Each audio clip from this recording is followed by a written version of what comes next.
What's up, everybody? Weston Hodkiewicz here, back at PackersNews.com, joined alongside our draft expert, Pete Dougherty. Today, looking at the quarterbacks in Pete's draft series. Pete, let's get Johnny Manziel right out of the way at the beginning. Everybody's talking about this kid. What have you heard, and what do you think his chances are in the NFL? Opinions are all over the map. Most guys, the first thing they'll say is, love him as a college quarterback, and then it's either and or but. And there's a lot of but.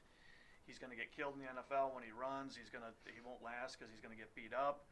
He makes too many risky throws, and he doesn't. He can't lay the ball up like he did to Mike Evans in the NFL. The DBs will react to it. Right.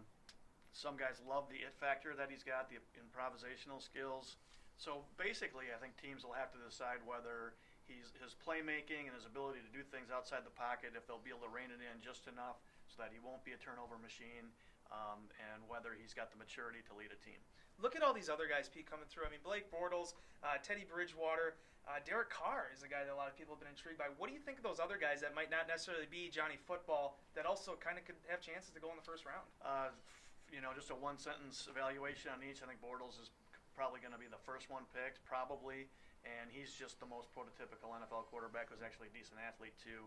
Bridgewater, I think the more film teams watch on this guy, the more he's dropped. It's not just his pro day workout, which was bad.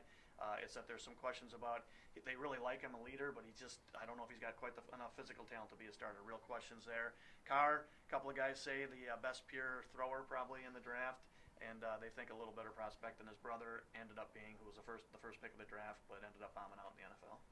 Looking at now for the Packers' sake, last year they did not go with quarterback. 2 years ago went with B.J. Coleman. Any late-round flyers, maybe the third-day guys that you could see the Packers looking at? It could be several guys, but the guy who springs to mind is Keith Wenning of Ball State. He's a MAC quarterback. One guy described him as kind of a Ben Roethlisberger, but not as good, not quite as strong, but just a good quarterback in that league who has just enough things that makes you think he might be able to develop in the NFL into, I wouldn't say a starter by any means, but maybe a number 2.